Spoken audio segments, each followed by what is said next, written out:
இந்திரபுரி சாம்ராஜ்யத்தின் மகாராஜா உத்தமராயர் இன்று மகிழ்ச்சியோடு இருந்தார். ஏனெனில் 3 நாட்களில் சதய விழா. அதனால் பிரம்மபுரியை உற்சாகம் கொண்டிருந்தது. சதய விழா மூதாதையர்களை கொண்டாடும் விழா மட்டுமல்ல, மாவீரர்களை அறிமுகப்படுத்தும் விழாவும் கூட.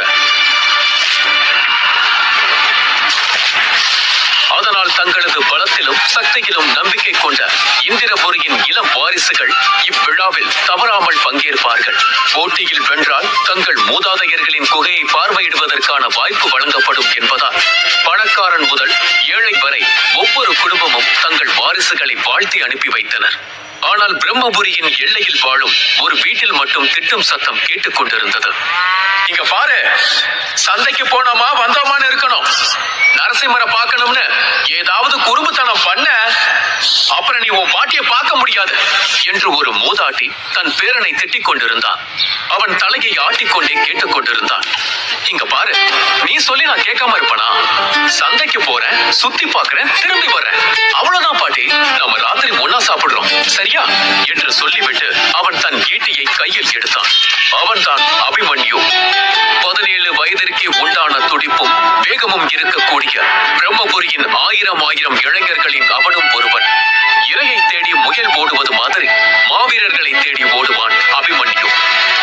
பிரம்மபுரியின் தெருக்களும் சந்தைகளும் கூட்டத்தாலும் பரபரப்பாலும் நிறைந்திருந்தது.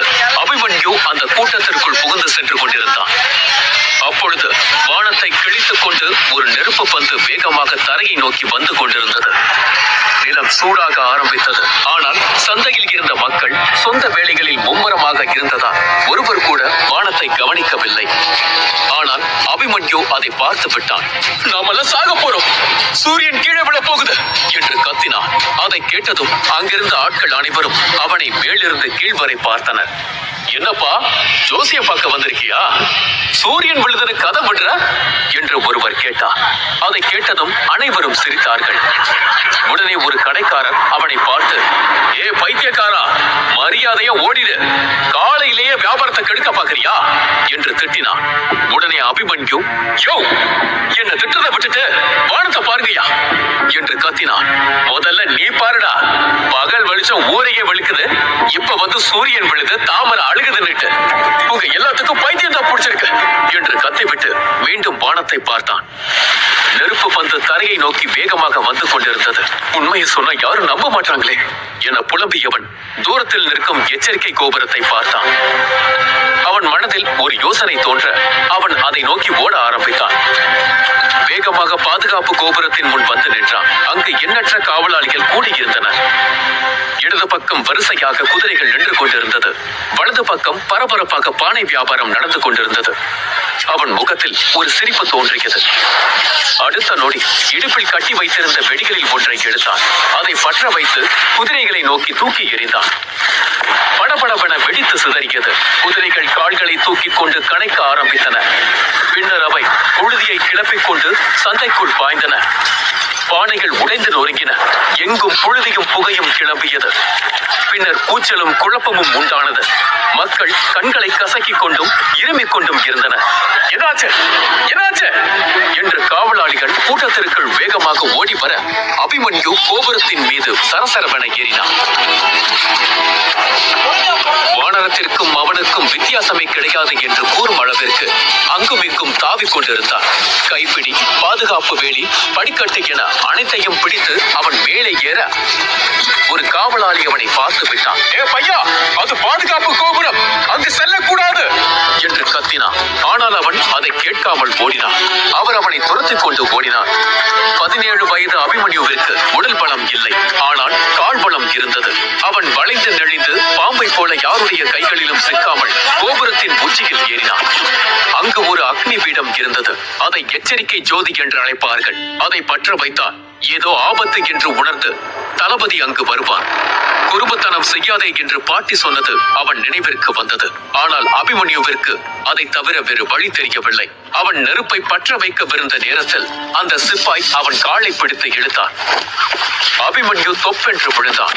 நெருப்பு பந்து தரையை நோக்கி வருவதை பார்த்த அபிமன்யு அந்த சிப்பாயை தள்ளிவிட்டு வேகமாக எழுந்தான். அந்த சிப்பாய் அவனை விடுவதாக தெரியவில்லை. அபிமன்யுவின் மார்பை இறுக்கமாக பிடித்துக் கொண்டான். அபிமன்யுவால் ஜோதியை ஏற்ற முடியவில்லை. உடனே அவன் சிப்பாயை பார்த்து நெருப்பு என்றான். சிப்பாய் பயந்து போய் தனது பிடியை தளர்த்தி எங்கே என்று கேட்டான். உடனே அபிமன்யு இங்கே என்று கூறி அவன் தன் பையில் இருந்து வேகமாக ஒரு வெடியை எடுத்து அதை பக்கத்தில் இருந்த தீப்பந்தத்தில் பற்ற வைத்து அதை ஜோதியை நோக்கி எறிந்தான். ஜோதி பற்றி எரிய துவங்கியது.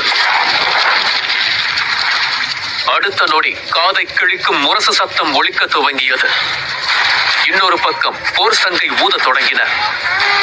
அடுத்தடுத்த நொடியில் பக்கத்தில் இருந்த பாதுகாப்பு கோபுரங்களிலும் எச்சரிக்கை ஜோதி ஏற்றப்பட்டது. பிரம்மபுரியே ஸ்தம்பித்தது. உடனே தென் திசையில் இருந்த பிரம்ம மலையில் இருந்து நீல நிற வால் நட்சத்திரம் ஒன்று பறந்து வந்தது. அது பாதுகாப்பு கோபுரத்தின் அருகே தரையிறங்கியது. அது ஒரு மனித உருவமாக மாறியது. அவரை சுற்றி நீல நிற ஒளிவட்டமிட்டது. கீழே நின்ற மக்கள் வாயை பிளந்தபடி அவரை பார்த்தனர். நரசிம்மர் வாழ்க! நரசிம்மர் வாழ்க! என மக்கள் அனைவரும் கோஷமிட்டனர். அபிமன்யு பிரமிப்பு நிறைந்த கண்களோடு அவரை பார்த்தான். நரசிம்மர் என்று அவன் கூற அவன் முகம் நிறைய சிரிப்பு இருந்தது. மக்கள் மத்தியில் சலசலப்பு உருவானது. நரசிம்மர் ஏன் வந்திருக்கிறார்? யாரோ எச்சரிக்கை ஜோதியை ஏற்றிருக்கிறார்கள். அப்படின்னா எதிரிகள் பிரம்மபுரியை நோக்கி படையெடுத்து வருகிறார்களா? உடனே கீழே நின்ற மக்கள் அனைவரும் பதட்டப்பட ஆரம்பித்தனர். அனைவரின் கவனமும் இப்போது நரசிம்மர் மீது பதிந்திருந்தது.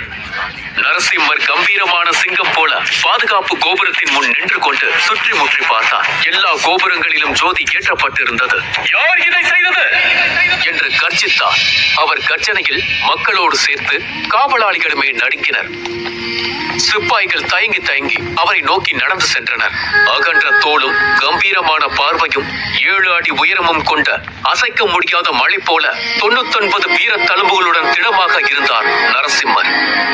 அதே சமயத்தில் காற்று சூடாகுவதை நரசிம்மர் உணர்ந்தார். அவர் கண்கள் விரிந்தது. அடுத்த நொடி சிப்பாய்களின் பதிலை கேட்காமல் அவர் வானத்தை நோக்கி பறந்தார். மேலிருந்து விழுந்து கொண்டிருந்த நெருப்பு பந்து ஒரு மனித உருவமாக மாறியது. அதை பார்த்ததும் அபிமன்யு இது நெருப்பு பந்து இல்ல மனுஷன் என்றதும் அவன் தலையை கொட்டிய காவலாளி முட்டாளே, இங்க நெருப்பு பந்தும் இல்ல ஒண்ணும் இல்ல, எச்சரிக்கை தீபம் ஏத்தனதுக்கு தண்டனைய ராஜா வழங்குவார் என்றவர் அபிமன்யுவின் கையை இறுக்கமாக பிடித்தார். அப்பொழுது வானத்தை நோக்கி நீல நிற நட்சத்திரம் போல பாய்ந்த நரசிம்மரின் உடலை சுற்றி அருவி போல நீர் ஆர்ப்பரித்தது. பஞ்சபூதத்தில் அவர் நீரின் சக்தியை கொண்டிருந்தார். அவர் தன் கைகளை உயர்த்த நீர் ஜுவாலைகள் வானத்தில் இருந்து கீழே விழுந்து கொண்டிருந்த நெருப்பின் சக்தியை அணைத்தது. தீப்பிழம்புகள் மறைந்து காயங்களுடன் நரசிம்மர் கையில் விழுந்தார் அந்த முதியவர். ஒரு காலத்தில் நரசிம்மர் மிகவும் சக்தி வாய்ந்த சப்த சேனர்களின் ஒருவராக இருந்தார். சப்த சேனர்கள் இந்த பிரபஞ்சத்திலேயே வலிமை வாய்ந்த 7 வீரர்கள் அடங்கிய குழு. எல்லோரும் பிரமித்து பார்க்கும் அளவிற்கு இருந்த அந்த மாவீரர்களின் குழு விதியின் விளையாட்டால் பிரிந்தது. சிலர் மர்மமான முறையில் மறைந்து போயினர். சிலர் பாதுகாவலர்களாகவும் ஆச்சாரியர்களாகவும் தங்கள் வாழ்க்கையை கடத்தினர். வானத்தில் மிதந்து கொண்டிருந்த நரசிம்மர் தன் கையில் சரிந்து விழுந்த யோகியை பார்த்தார். யாருடனோ போரிட்டு கீழே விழுந்திருப்பார் போல இப்போது நெருப்பு முழுவதுமாக அணைந்தது. அவரது முகம் தெளிவாக தெரிந்தது. அவரை பார்த்ததும் நரசிம்மர் கண்கள் விரிந்தது. ஒரே நேரத்தில் மகிழ்ச்சியும் ஆற்றாமையும் நரசிம்மர் முகத்தில் தோன்றியது. நீங்கள் ஓய்வெடுக்க மாட்டீர்களா என்று கேட்டார். அந்த வார்த்தையின் மூலமே அவர்கள் இருவருக்குள்ளும் ஒரு ஆழமான நட்பு இருக்கிறது என்பது தெரிய வந்தது. அப்போதுதான் தரையில் நின்று கொண்டிருந்த மக்கள் வானத்தில் இருந்து விழுந்த முதியவரை முதன் முறையாக பார்த்தனர். அனைவரும் ஆச்சரியத்தில் வாயை பிளந்து நிற்க சிப்பாயின் பிடியில் இருந்து மெதுவாக தனது கையை உருவினான் அபிமன்யு. இன்னொரு சிப்பாய் சுதாரிப்பதற்குள் அவனையும் தள்ளிவிட்டு கூட்டத்திற்குள் முயலை போல தாவி ஓடினான். கண் இமைக்கும் நேரத்தில் கடலில் உப்பு கலப்பதைப் போல அவன் கூட்டத்தில் கலந்து விட்டான். தன் பிடியில் இருந்து ஒரு பொடியின் நழுவி ஓடுவதை கண்ட சிப்பாய் கோபத்தில் வெகுண்டு எழுந்தான். ஏ குட்டி பிசாசே, திரும்பவும் இந்த பக்கம் வந்துடாத, இல்லன்னா உன் காலை வெட்டி கையில கொடுத்துருவேன் என்றான். அதை கேட்ட பக்கத்தில் இருந்த இன்னொரு சிப்பாய், கிழிச்ச சின்ன பையன் ஜோதியை பத்த வச்சுட்டு போயிட்டா, போனவனை மிரட்டிக்கிட்டு இருக்க, முதல்ல இங்க இருந்து போ, தளபதி கண்ணில் மாட்டிடாத, போ போய் குதிரைகளுக்கு தண்ணி காட்டு என்றான். அதை கேட்டவுடன் அங்கு நின்று கொண்டிருந்த அனைவரும் சிரிக்க ஆரம்பித்தனர். அவமானத்தில் தலை குனிந்த சிப்பாய் தரையில் ஓங்கி மிதித்து விட்டு அங்கிருந்து நகர்ந்தான். இதற்கிடையில் வானத்தில் நரசிம்மரும் அந்த முதியவரும் பேசிக் கொண்டிருந்த போது திடீரென்று ஒரு வலிமையான சக்தி அவர்களை நோக்கி வந்தது. அடுத்த விண்கல்லா என அனைவரும் பயப்படும் போது அது ஒரு பெண் உருவமாக மாறியது. மீன்களை போன்ற கண்கள், மயிலை போல ரெக்கைகள், அருவி போல அலைப்பாயும் கருங்கூந்தல், கருமேகத்தை பிரதிபலிக்கும் உடையின அந்த பெண் அழகுக்கும் ஆபத்திற்கும் நடுவில் நின்றார். நரசிம்மர் மற்றும் அந்த முதியவரின் பார்வை அந்த பெண்ணின் பக்கம் சென்றது. அதைத் தொடர்ந்து இன்னொரு திசையில் பிரகாசமான வெள்ளி ரெக்கைகள் கொண்ட வெள்ளை புலி தோன்றியது. அதன் உடலில் இருந்து மின்னல்கள் பறந்தது. அந்த புலி காற்றில் பறந்தபடி அந்த பெண்ணை பார்த்து என்று கோபத்துடன் கத்தியது. அந்த பெண்ணும் அந்த புலியை பார்த்தாள். முகத்தில் புன்னகையும் கண்களில் கோபமும் நிறைந்திருந்தது. அருந்ததி அசுரபுரி ராஜ்யத்தின் மகிஷாபுரியை சேர்ந்தவள். மகிஷாபுரி மன்னனின் தங்கை. நரசிம்மர் அருந்ததியை பார்த்து, அருந்ததி, என் தாமாவை துரத்துகிறாய், மரியாதையாக இங்கிருந்து போய்விடு என்று எச்சரித்தார். என்ன நரசிம்மரை மிரட்டுகிறீர்களா? என்னை எதிர்க்கும் ஆற்றல் உங்களில் யாருக்கும் இல்லை. அந்த கிழவரிடம் எனக்கு தேவையான அக்னி கிரந்தம் இருக்கிறது, அதை கொடுக்க சொல்லுங்கள், நான் கிளம்புகிறேன் என்றார். அதை கேட்டதும் அந்த முதியவர் கோபம் கொண்டு, யாருடைய சொத்தை யாரு பங்கு கேட்பது? இந்த புத்தகம் இந்த தாமாவின் வாழ்க்கை. இதை என் சீடர்களுக்கு நான் விட்டு செல்லும் பாரம்பரியம். இதை தொடும் தகுதி கூட உனக்கில்லை. என் சக்திகள் கட்டுப்படுத்தப்பட்டு இருக்கிறது. இல்லை என்றால் நீ கேட்ட கேள்விக்கு உன் நாக்கை வெட்டியிருப்பேன் என்று கத்தினார். அடுத்த நொடி தரையில் தாமாவா, அஸ்வத்தாமாவா என்று கூட்டத்திற்குள் சலசலப்பு உருவானது. அந்த நேரத்தில் காற்றில் பறக்கும் வெள்ளை புலி கோபத்தோடு நரசிம்மர் அருகில் வந்து நின்றது. அவர் அதை அமைதியாக இருக்கும்படி சைகை செய்தார். தாமாவின் வார்த்தைகளை கேட்ட அருந்ததி புன்னகைத்து, என் தலைவர் இந்த புத்தகத்தை எடுத்து வரும்படி கட்டளையிட்டிருக்கிறார். அதனால் தளபதியும் புலியும் ஒதுங்கிக் கொள்ளுங்கள். இல்லையெனில் இங்கிருக்கும் அனைவரும் குருடாய்தான் அழைக்க வேண்டும் என்றார். அடுத்த நொடி தன் கண்களை மூடி அவளை சுற்றி 8 சக்கரங்களை உருவாக்கினார். சூரியன் போல பிரகாசித்த அந்த நட்சத்திரங்களில் இருந்து 8 திசையை நோக்கியும் ஒரு அபரிவிதமான ஆற்றல் சக்தி பரவியது. அதில் கீழே நின்று கொண்டிருந்த மக்கள் மற்றும் காவலாளிகள் என அனைவரும் பாதிக்கப்பட்டனர். ஐயோ, எரிகிறதே, எரிகிறதே என்று கத்திக்கொண்டு அனைவரும் தங்கள் கைகளால் கண்களை மூடிக்கொண்டனர். ஆனால் அந்த கூட்டத்தில் இப்போதும் 2 கண்கள் அவளை பார்த்து கொண்டிருந்தது. அந்த கண்கள் அபிமன்யுவின் கண்கள். அவனுடைய சக்திகள் இன்னும் விழித்தெழவில்லை. ஆனாலும் அவனால் தைரியமாக அருந்ததியின் சக்தியை எதிர்கொள்ள முடிந்தது. அது எப்படி என்று அவனுக்கும் தெரியாது, அவனை சுற்றி இருப்பவர்களுக்கும் தெரியாது. அவள் தனது சக்திகளை மீண்டும் அதிகரித்தாள். தரையில் இருந்த மக்கள் வலியால் துடிக்க ஆரம்பித்தனர். நிறுத்த அருந்ததி, அப்பாவி மக்களை துன்புறுத்தாதே என தாமா எச்சரித்தார். புத்தகத்தை தாருங்கள், நான் கிளம்புகிறேன் என அசராமல் பதிலளித்தாள் அருந்ததி. இதை பார்த்த நரசிம்மர் தாமாவிடம் இருந்து அந்த அக்னி கிரந்த புத்தகத்தை வாங்கினார். அருந்ததியை நோக்கி நீட்டினார். அவளும் மகிழ்ச்சியோடு முன்னாள் வர அதை அவர் கூட்டத்தை நோக்கி தூக்கி எறிந்தார். ஓ, மக்களின் காலடியில் தான் அந்த புத்தகம் கிடக்கிறது, தேடி எடுத்துக்கொள் என்றார். புத்தகம் தரையில் விழுவதை கண்டதும் அருந்ததி பதட்டம் கொண்டாள். அவள் உடனே தன் சக்தியை விளக்கி புத்தகம் எங்கு விழுந்திருக்கிறது என்பதை பார்க்க முயன்றாள். அவள் சக்தியை விளக்கியவுடன் அப்பாவி மக்களின் வழி கரைந்து போனது. அனைவரும் நிம்மதி பெருமூச்சு விட்டனர். உடனே அருந்ததி தரையை நோக்கி பாய்ந்தார். ஆனால் நரசிம்மர் அவளை விடுவதாய் இல்லை. அவர் தனது சக்தியை செயல்படுத்தினார். அவரது உடலில் இருந்து நீல நிற ஒளி வெளியேற ஆரம்பித்தது. அது ஒரு கடல் அலை போல பாய்ந்து முழு இந்திரபுரி சாம்ராஜ்யத்தையும் ஒரு கேடயம் போல மூடியது. இதை கண்டு அருந்ததி சிரித்துக் கொண்டே, என்ன, என்னுடன் சண்டையா என்று கேட்டாள். என்னதான் வார்த்தையில் கம்பீரம் இருந்தாலும் அவள் கண்களில் பயம் இருந்தது. அந்த வாய்ப்பை பயன்படுத்திக் கொண்ட தாமா தனது கையை அசைத்தார். அவரது உடலில் இருந்து நெருப்பின் சக்தி வெளியேற ஆரம்பித்தது.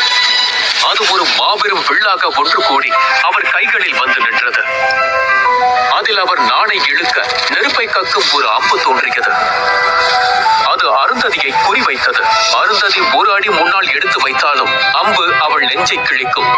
என்னதான் அவளது வலிமை தாமா மற்றும் நரசிம்மரை விட உயர்ந்ததாக இருந்தாலும் அவர்கள் இருவரும் ஒன்றாக போரிட்டால் அவள்தான் அங்கு எளியாக மாறுவாள். அதை அவள் புரிந்து கொண்டாள். நரசிம்மர் அவளை பார்த்து, கடைசியாக ஒரு வாய்ப்பு தருகிறேன், இங்கிருந்து ஓடிவிடு என்றார். தான் சிக்கலில் மாட்டிருப்பதை உணர்ந்த அருந்ததி பீதியடைய ஆரம்பித்தார். ஆனால் அதை முகத்தில் காட்டவில்லை. இப்போது கிளம்புகிறேன், ஆனால் இது இதோடு முடியாது. நான் மீண்டும் வருவேன். அப்படி நான் வரும்போது அந்த புத்தகம் என் கையில் இருக்கும் என்றார். அதை கூறிவிட்டு அவள் அங்கிருந்து புறப்பட்டார். உடனே வெள்ளை புலி அங்கு வந்தது. அது தாமாவையும் நரசிம்மரையும் பார்த்து, சந்தை முழுவதும் தேடிவிட்டு அக்னி காணவில்லை என்றது. அதற்கு தாமா, நான் அனுமதி கொடுக்காம சாதாரண மனுஷனால அதை பார்க்க முடியாத பகீரா, அது எங்கேயாவது மறைஞ்சிருக்கும். என்ன மீறி யாராலையும் அதை தொட முடியாது என்றார். அதே சமயத்தில் சந்தைக்கு வெளியே கையில் அக்னி கிரந்தத்தை பிடித்தபடி வேகமாக ஓடிக்கொண்டிருந்தான் அபிமன்யு. யாருக்கும் தெரியாத அக்னி கிரந்தம் அபிமன்யுவுக்கு மட்டும் எப்படி தெரிகிறது? அவனின் பிறப்பு ரகசியம் என்ன? அந்த புத்தகத்திற்குள் என்ன ரகசிய சக்தி புதைந்திருக்கிறது? அதை அடைய அருந்ததி ஏன் இவ்வளவு துடிக்கிறான்? இப்பொழுது அது அபிமன்யுவிடம் தான் இருக்கிறது என தெரிந்தால் அவள் அவனை என்ன செய்வாள்? இது விதியா, தற்செயலா? இதை தெரிந்து கொள்ள தொடர்ந்து கேளுங்கள் இந்திரஜித், தி டிவைன் வாரியர்.